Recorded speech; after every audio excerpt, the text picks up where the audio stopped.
The illustrious, that was new this service. Man, I've been upgraded apparently. I don't even know what that means. I'm guessing it's a good thing, right? Illustrious.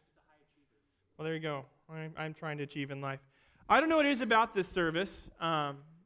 You guys, I don't know what you do, but somehow you mess with our screens, so knock it off.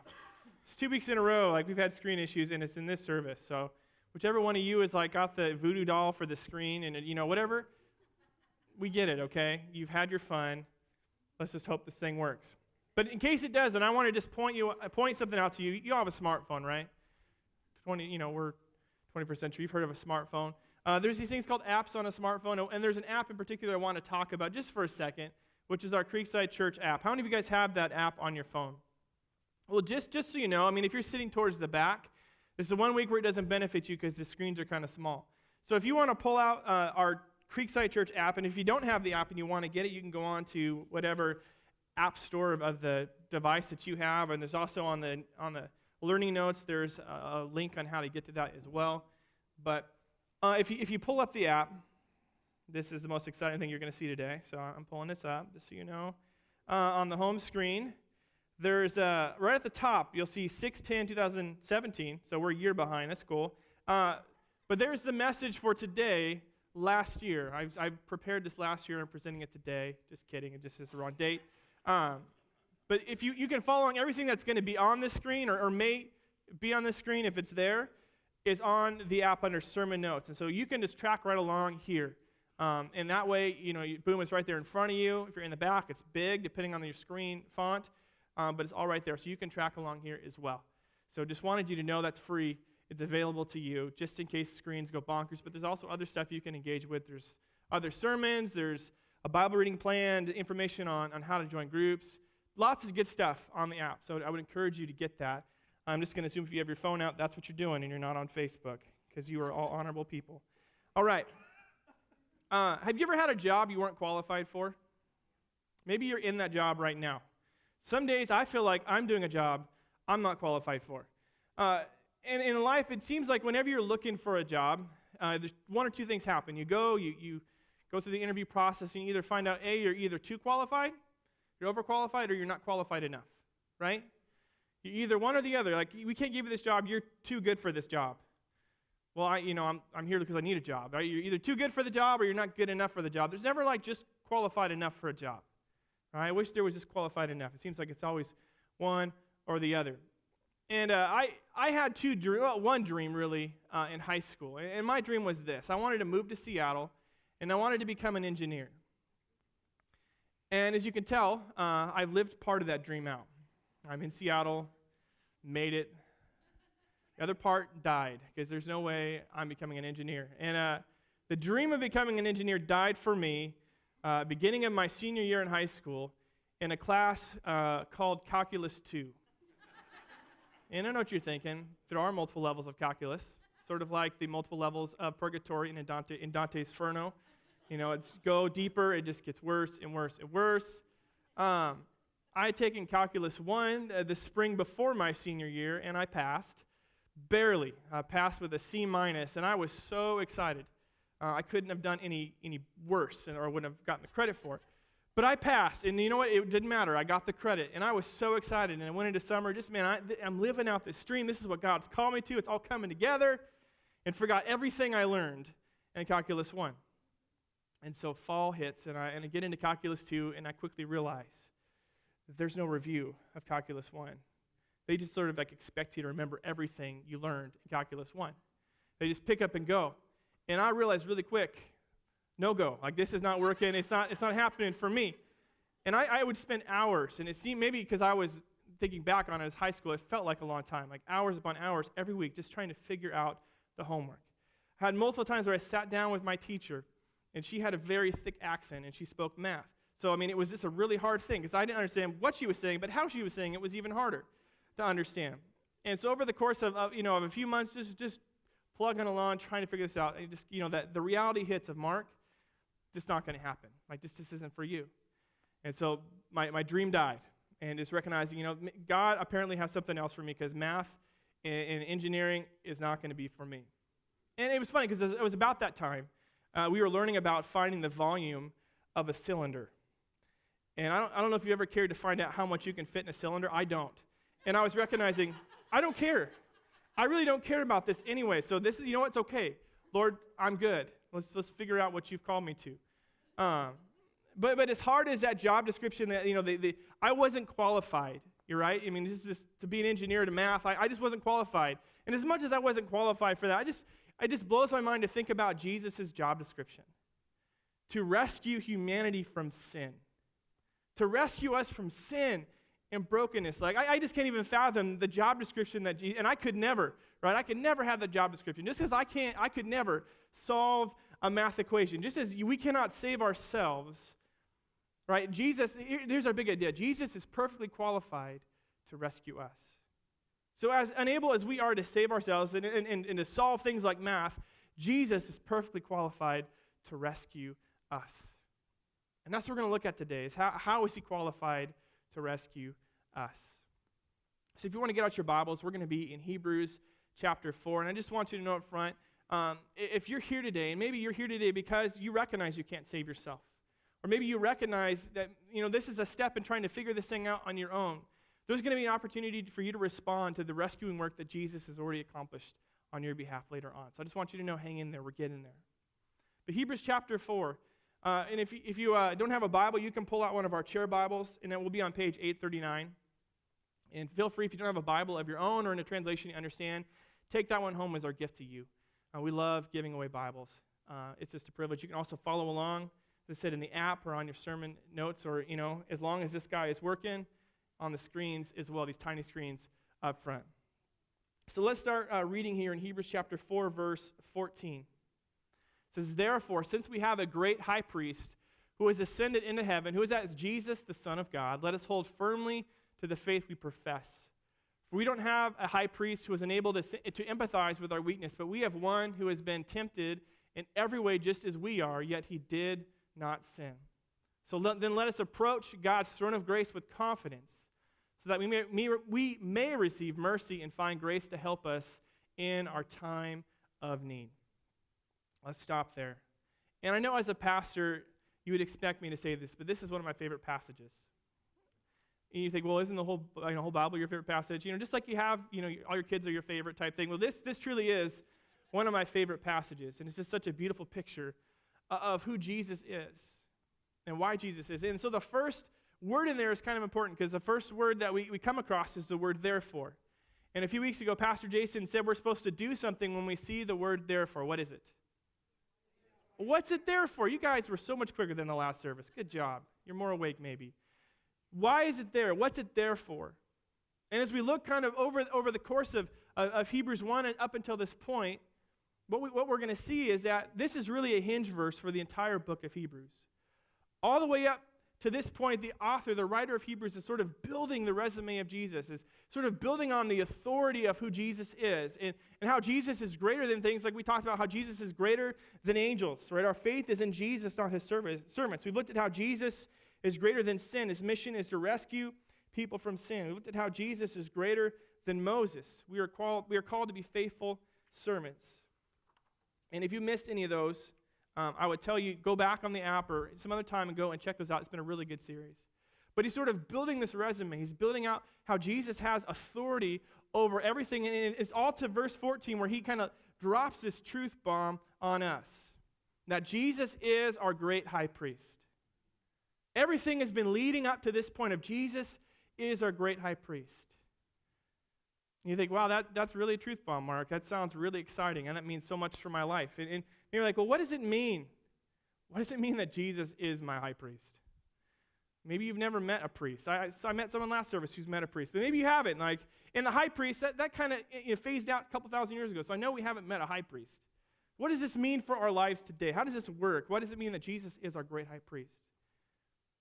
And we'll jump into that. I just want to kind of give you a modern-day concept to help you understand the role of high priest. And I've got a picture here on the screens, if you can see it.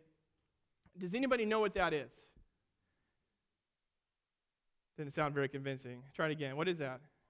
A car engine. Well, yeah, get fancy, V6, whatever. I don't know. I guess it says V6 on it. Does that say? No, it says 3.5. I'm not sure what that means. This is a picture of a car engine. In particular, This is what I look at when I open up the hood of our Chevy Traverse. And now, I know what you're thinking. This isn't a picture of my car. This is a picture I found online. Mine is much dirtier than this. This is what I look at every time I open the hood of our car. And so for some of you, you see this picture, and it excites you. There's a passion because you just love cars, you love engines, you love working. You're probably the engineer type, not me, okay?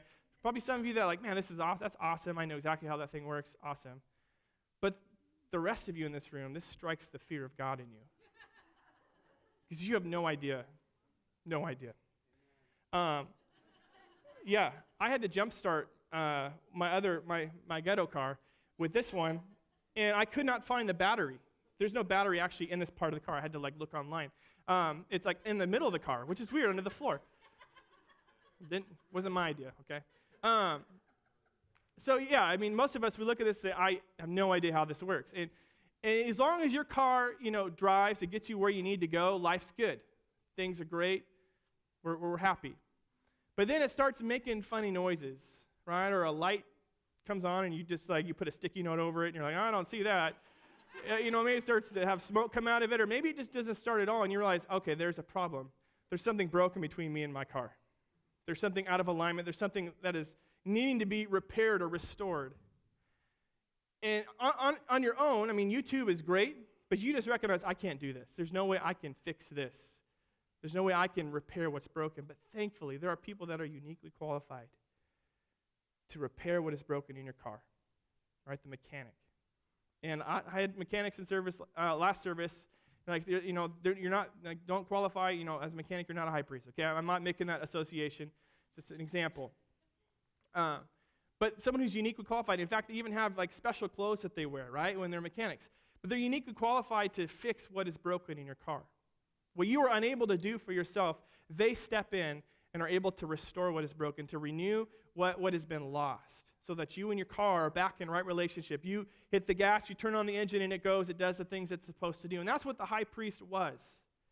They were the one who stood before God on behalf of the people to make sacrifices for sin and offerings to keep a right relationship between God and his people. And in a second, we're going to look more at the job description of the high priest. But why is it important? So why is it important that Jesus is our great high priest? Why is this such a truth bomb that should change our lives, should alter the way that we think? Well, the first thing is because Jesus is our great high priest, we can hold firmly to the faith that we profess. Because it's Jesus that's our great high priest, the one that stands between us and God, who goes on our behalf, we can hold firmly to the faith that we profess. And as I read that, the two words that always jump off the page to me are the words hold firmly.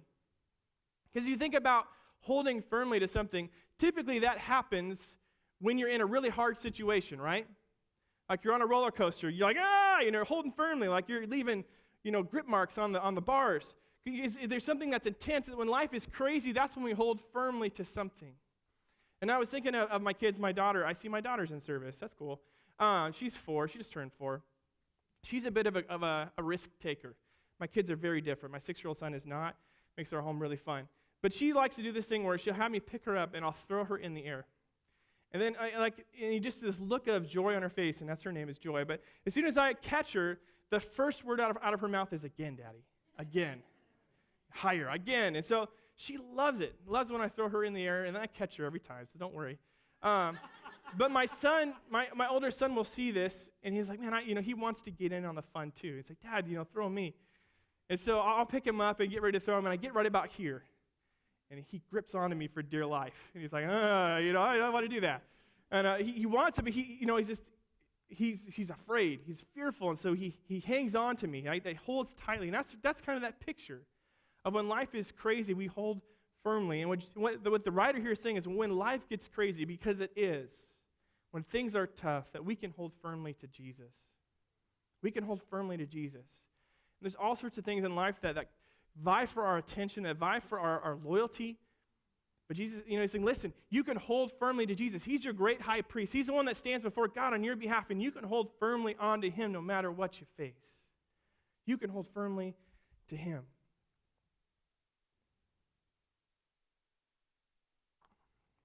So that's what we're looking at here. And so why why are we supposed to hold firmly on to Jesus? Like, why is it important that we do that? And what it says in here in verse 15 is because he can sympathize or empathize with us in our weakness. He can sympathize or empathize. And most of the translations, what's interesting is I read this a bunch of times. Most of the translations use the word sympathize, but for some reason, the NIV, which is the version that we're using in the chair Bibles, is the word empathize. And those two words are very similar, but there's some differences in them. In fact, empathize is a much newer word than sympathize is. So I thought, well, what's the difference? Like, how do we understand? Like, why is it important that Jesus empathizes with us in our weakness? And let's just pretend for a second that you're in a pool. Like, it's a deep pool. You can't touch the bottom. And you've been swimming around a while, and maybe you get a cramp, maybe you're just tired, but you recognize, like, you're kind of in a bit of a pickle. Like, you are having a hard time staying afloat, and you're like, I'm starting to drown here, and you need someone to rescue you. Let's envision the rest of us are kind of around the edge of the pool. If someone were to sympathize with you in your place of pain, in your place of struggle, what they would do is take the life ring and wing it out to you, throw it out to you, right? Because they care about you. They don't want you to drown. They want to rescue you. So out of sympathy, they throw you a life ring, which is great. That's a good thing to do. But empathy takes it to another level. If you were to empathize with the person in the water, you would jump in, swim to them, and rescue them. And that's the difference. Where empathy throws a life ring, empathize jumps into the water and comes after you. And that's what Jesus did. You see, Jesus, he didn't just wave a magic wand in heaven and say, okay, poof, your sins are forgiven, you're good to go. No, Jesus came into the water. He jumped into the water. He faced the same waves that we face. But it says he did it and he didn't sin. And so he is perfectly able to rescue us. He came in to rescue you and me. He empathizes with us in our weakness.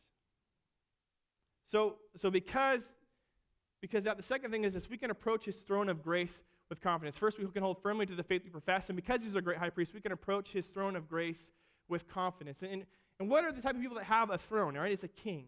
Kings are the type of people that have a throne. And Jesus is described in the Bible as the King of Kings. Like, he is the ultimate king. He's the one with all authority and all power. And what's interesting is when you think of kings and you think of how kings exert their will, exert their force or their authority or their throne, typically we see power, right? They exert their will. Their kingdom is a kingdom of power. Maybe it's a kingdom of war. But what we see here with Jesus, which is awesome, and is so good for us, is to know that Jesus, his throne is one. It isn't marked by those things, but it's marked by grace and mercy for us. It's not of condemnation. It's not of judgment. Not of power, authority, fear, but it's one of grace and mercy for us. So because Jesus can empathize with us in our weakness, since he's been tempted in every way and didn't sin, we can approach his throne of grace with confidence. But in order for us to receive from him, right? In that verse it says, in order for us to receive from him, we have to come after him. We have to come to him. So let us approach the throne of grace. So it's an approach, something we have to take a step towards. You say, well, how do I do that, right? It's not a physical throne. Like, I don't see, where do I go? I mean, is there a place where Jesus hangs out where I can just go see him? Like how does this work? How do I approach his throne of grace with confidence? And it's simply this, which is what's so amazing about Jesus. It's simply this, is we'd say, help. Jesus, would you help? Jesus, I need you. Jesus, I'm broken. Would you rescue me? And that's what prayer is. Prayer is just us approaching his throne of grace and to receive from him what we need in our time of need. In Luke chapter 11, which is an account of Jesus' life and ministry, it records that Jesus said this in Luke 11, verses 9 and 10. It's on the screen. So I say to you, ask and it will be given to you. Seek and you will find. Knock and the door will be opened to you. For everyone who asks receives, the one who seeks finds, and to the one who knocks the door will be open. Jesus invites us to ask, to seek, to knock, to come to him, to bring our cares and our concerns, our struggles, to bring our lives to him. That we can trust that because he's a great high priest, that he will be there and rescue us in the times where we need it the most. Jesus is perfectly able to rescue and redeem us in our time of need. All we have to do is ask for his help. So are there areas of temptation or sin that you have not brought to Jesus? Are there things that you're wrestling through that maybe you even thought this, or maybe you said this to yourself? Jesus wouldn't understand this. He wouldn't understand what I'm going through. He wouldn't understand what I'm facing. And maybe you wouldn't say that out loud. Like if I were to ask you, say, no, I don't believe that. But your life and the way that you're living says a different story. You live with that. You live sort of with a limp, per se. Like, well, this is just the lot that I have to carry. This is just my thing to bear. Jesus wouldn't understand this. I can get through. I can make it. But he says, no, we're supposed to bring these things to him. We're supposed to bring our lives, our struggles, our cares, our concerns to him. Because he's greater, right? I mean, that's what this whole series is about. Jesus is greater than our struggles, right? Verse 15 says that we don't have to assume that he doesn't understand, because he says, listen, he's been tempted in every way as we are. But what's awesome is he didn't sin. So whatever it is that you're facing, he's overcome that. He's bigger than that. He's bigger than our struggle. We can bring that to him. So let's take out our Discover cards, and on the second next step says bring, fill in the blank, whatever that is, to Jesus. And maybe there are things that you know you've held back. And maybe, it could be thoughts, attitudes, a struggle, a temptation, an addiction, whatever that may be. But maybe you haven't brought because you didn't think you'd understand, or maybe you just don't want to. Like if we're just being honest, sometimes those things that we struggle with, like I don't want to bring this to Jesus because as much as it stinks, I understand it. It's comfortable to me. And we'd rather hold on to the devil we know than have that removed for like the unknown. Like, well, I can handle this. If I give this up, then what is Jesus going to ask me to do? But other things, like I need to bring this to Jesus. I haven't taken this to him. I've kept this back. I've held this back. I've been afraid. I've been whatever. I've been selfish with it. It's something I'm comfortable with. Or maybe it's not a thing, but it's a person. There's people around you that are struggling. So, man, they really need Jesus right now. I just know they really need Jesus in the situation that they're facing. And so maybe it isn't a thing. Maybe it's a name. Bring so-and-so to Jesus. And if you're writing in a name, I would encourage you not just to write it and forget it, but use this as an opportunity to reach out to them. Not to pray at them, but to pray for them. To look for ways to, if they're not connected to a faith community, to get them connected to a faith community, a place here like Creekside where they can be loved and encouraged. So what is it? What is it that we need to bring to Jesus? Where have we held back from him? So Jesus, he's our great high priest. But what qualifies him to be in that position? Like how does he fit the bill of being a high priest? So we're going to read here starting in chapter 5, and it's going to lay out some of the job description of the high priest. You're thinking, really, do we have to go through this? Hey, it's in here. I'm just reading it. It's in the Bible, okay? We're walking through it. It's important. It's going to help us understand what that role looked like and how Jesus met that role. And this is part of a bigger conversation that we're going to have over the course of weeks, because a lot of this middle section of Hebrews is going to look at how Jesus is our great high priest. And so this is really sort of setting the stage for the conversations that are going to happen going forward. So let's keep reading it, and starting in Hebrews 5, chapter 1. Every high priest is selected from among the people and is appointed to represent the people in matters related to God, to offer gifts and sacrifices for sin. He is able to deal gently with those who are ignorant and are going astray, since he himself is subject to weakness. This is why he is to offer sacrifices for his own sins as well as for the sins of the people. And no one takes this honor on himself, but he receives it when called by God, just as Aaron was. So verse 1 here gives us a really good job description, a good definition of what the high priest was. It was one who was appointed by God from among the people to offer gifts and sacrifices for sin. But let's sort of break this down a little further. What are the things that the high priest did uniquely? What were things that they had? So the first thing that was important with being a high priest was they had to be from among the people. To serve as a high priest, you had to be a person. You had to be a human. All right? It was important that if they're going to stand before God on behalf of humanity, they needed to be one of us. But what was a real bonus about having a high priest that was a human, as you've already kind of seen in the last passage, is they're able to empathize with what we face because they face the same stuff we do. Right? It's not someone who's ignorant to our pain or our brokenness. It's someone that would understand, because they also had to offer sacrifices for themselves because they were just as broken as everybody else. So they had to be from among the people. And the second thing was they must be called from God. They had to be called from God, and we see that here in verse 4. Only those whom God called served in this role. And what's amazing is the role of high priest, if you look in the Old Testament, it was limited to one family out of one tribe of the 12 tribes of Israel. It was just one small sect of the people of Israel. It was Aaron, so, Moses, right, who led the Israelites out of slavery in Egypt, the plagues, the parting of the Red Sea, that guy.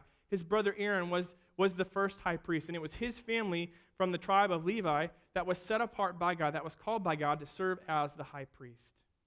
So in order to become a high priest, it was a pretty elite thing, right? There was a lot of things that were out of your control, sort of like winning the genetic lottery. Like there were a lot of things out of your control, but you were uniquely qualified or called to be a high priest. So this is what we see as were the qualifications to being the high priest. So how does Jesus meet these things? Let's keep reading in verse 5. It says, in the same way, Christ did not take on himself the glory of becoming a high priest. But God said to him, you are my son. Today I've become your father. And he says in another place, you are a priest forever in the order of Melchizedek. During the days of Jesus' life on earth, he offered up prayers and petitions with fervent cries and tears to the one who could save him from death. And he was heard because of this reverent submission. Son though he was, he learned obedience from what he suffered. And once made perfect, he became the source of eternal life for all who obey him, and was designated by God to be a priest forever in the order of Melchizedek. So this is laying out how Jesus meets the qualifications for being our great high priest. And there's a name in there, Melchizedek, that I had to say a lot just to make sure I said it right, because it comes out funny, when you try to say it. Don't say it 5 times fast. You'll get all mixed up. But that name is going to come up more. So just so you know, I'm not going to really tackle a lot of Melchizedek, although the name's in here. There's more chapters that are going to deal with him and his role and why he's related to this. So just wanted you to know up front, we're not going to hit everything in here. So how was Jesus qualified to be our great high priest? Well, first, he was divinely called by God. And the writer here in Hebrews references 2 different sources of Scripture to sort of lay the foundation, lay the evidence out of why Jesus can be our great high priest. The first one he references is actually a reference to when Jesus was baptized at the beginning of his earthly ministry. And as he went under the water, John the Baptist baptized him, and as he comes up out of the water, talks about in Matthew 3:17, as he comes up out of the water, a voice from heaven said this is my son whom I love, with him I am well pleased. So God from heaven, which this didn't happen in my baptism, it would have been pretty cool, but maybe it happened in yours. But as Jesus comes up out of the water, it's like, hey, God speaks from heaven and says, listen, this is my son. He identifies Jesus as his son. He's set apart, he's called by God. And then the next verse 6, talks about another passage, and he's quoting actually from a psalm, Psalm 110. And it's kind of an overlooked passage. Nobody else in the New Testament ever references this except for the writer here in Hebrews. And this is what it says in Psalm 110, verse 4. You are a priest forever in the order of Melchizedek. And they said, we'll get to more of that later, but there is one word in there that is super important for our conversation today. And the word there is order. You are a priest forever in the order of Melchizedek. Because if we go back to Aaron's family, the order, the tribe of Levi, was where the high priest was pulled from. That was the traditional, that was the original plan, was you had to be part of this family. You're set apart by God, right? You got to be from this family. This is the way it works. But Jesus is not from the tribe of Levi. He's from the tribe of Judah. That's where his family lineage just comes from. So based on his genetics, based on his background, Jesus didn't qualify to be the high priest. He didn't fit the bill. What the writer here is telling us is that, hey, God is initiating a new order of high priests. That which was gone with the temple and all those things, and God is starting something new. With Jesus, God is starting something new, and it actually harkens back to something that happens a long time ago. It's a different order, separate from the original thing, and this is going to last forever, and this is going to be better than that, and Jesus is the one that it's pointing to. Now, Jesus is the greatest. He is the great high priest. All of it was pointing to him, this new order of priests, that Jesus is high priest forever. That's what he's trying to identify, and we'll get more into that as we get more into this series. So Jesus, he was divinely called by God, and then secondly, Jesus was fully God and fully man. And that's what verses 7 and 8 are kind of laying out, that Jesus experienced the weakness of humanity. And he lays out, how Jesus, through prayers and petitions and these things, and he called out to the one who could save him from death. And this whole section here is actually pointing to the passion event where Jesus was crucified and raised from the dead. It's sort of pointing to this as an example of how Jesus understands our weakness. And specifically, it's pointing to what happens the night he's arrested. Right before he's arrested, he and his disciples are in the Garden of Gethsemane. And they're there. And it's a hard moment, right? Jesus knowing what's about to happen, right? That'd be pretty stressful. And in that story there, it says that Jesus tells his disciples that his soul is overwhelmed to the point of death.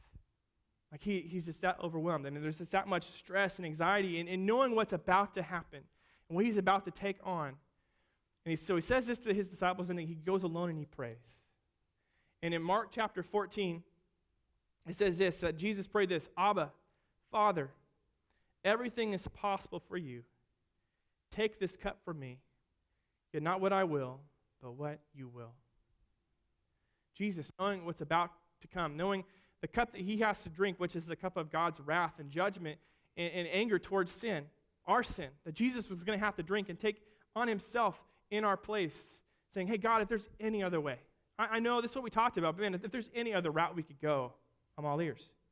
But then he says what? No, not my will, but your will be done. Because what's interesting is it says in there that Jesus learned obedience through what he suffered, and that his prayers were answered. His prayer was heard. Well, his prayer was, hey, God, is there any other way? But he ends it with, no, but not my will, but your will be done.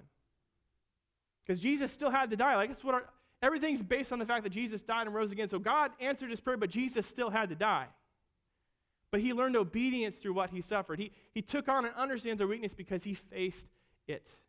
He walked through it. He was obedient in the midst of his suffering. Jesus is our great high priest. And like every high priest, he made an offering on behalf of our sin. He made a sacrifice on the behalf of sin, and our sin specifically. And instead of where in the original order of Aaron and those high priests, that they would sacrifice animals to cover over sin, Jesus in the new order did something different, right? He sacrificed himself. He gave his life. It was his blood that was shed that not just covered over sin for the time, but covered over all sin, past, present, future. Jesus paid the price for us. He covered our sin. So why is it important that Jesus is our great high priest? He is perfectly qualified to rescue us. And so what is our response to that? Right? Because in verse 9 it talks about how now that he's been made perfect through what he suffered, that now he is our source of salvation, of eternal salvation. But it says it's for those who what? For those who obey. We're called to obey, to surrender, to submit to him as our high priest, to surrender to his will, to his desire for us, to not seek to save ourselves, to try to work this thing out on our own, but to surrender to what he's already accomplished for us and to allow what he did on the cross to be for us, to be reflected in us, to be our payment of sin. And so that's what it says in verse 9. And so our job is to ask, seek, and knock and follow where he leads, to obey where he calls us to go. And in Luke 9:23, Jesus said this. He said, whoever wants to be my disciple must deny themselves, take up their cross daily, and follow me. So Jesus calls us to obey, to follow him where he leads. And he says in another place, if we love him, we'll obey what he has commanded us. So it's this love relationship where we say, Jesus, I'm going to follow you. I surrender my life to you. I trust that you're able to do what I can't do myself. And I submit to you. I surrender my life to you. I will follow you wherever you lead me. Are there areas where you've yet to surrender to his will? Are you trying to save yourself? Are you trying to still earn this thing that Jesus has already paid for? On your Discover card, one of the next steps is obedience, and there's a blank. Are there areas where you have yet to surrender to Jesus? You've neglected to lay down your life, to take up your cross, and to follow him? Areas where you haven't chosen obedience yet. And maybe it's in a relationship that you're in. And you just recognize that this relationship isn't honoring God, or maybe the way that you're going about it isn't honoring God. And you recognize, I need to obey God. I need to surrender this to him. Or maybe it's in how you're spending your time. Maybe your calendar isn't surrendered to Jesus, and you haven't been obedient with how you're using the time that he has given you. Maybe for you it's your Netflix queue. Maybe there's things on there that you recognize aren't honoring Jesus. You're not being obedient in the things that you're allowing to influence you and how they're affecting the way that you view the world and view faith. Maybe it's your finances. And you say, Jesus, I'll give you these things, but I don't know about this. I mean, I know you saved me from sin. You provided all that stuff. That's great. But I don't know if you could handle my day-to-day needs. Well, if you could provide for my finances. And we've yet to surrender that to him. Are there areas where you need to choose obedience? We need to say, Jesus, I surrender to you. I'll follow where you lead. I'll obey what you've called me to do. So if there are things where you recognize that needs to happen, go ahead and write that in. And in just a minute, we're going to receive communion, but we'll also have people in the back that would love to pray with you. And so if there are things that you've written down on obedience in or bring blank to Jesus, and you want someone to pray with you through those things, man, we'd love to pray with you and pray for you. But the last next step I want to talk about is actually the first one on here, become a follower of Jesus. Maybe you recognize that you cannot save yourself. Maybe it's for the first time. So, I can't do this. I can't fix what's broken. The car is broken, and I have no way of making right what is wrong. But you recognize today, maybe for the first time, that Jesus is perfectly qualified to rescue you, to save you from your sin, to remove you from a place of darkness and to bring you into his light. And if that's you, would you, on your card, check that box, become a follower of Jesus? And I would love to follow up with you this week with some next steps and how to encourage you as you take steps of faith. And then the last next step is this: memorize Hebrews 4:16. And that verse is, then let us approach God's throne of grace with confidence so we may receive mercy and find grace to help us in our time of need. Would you reflect on that this week?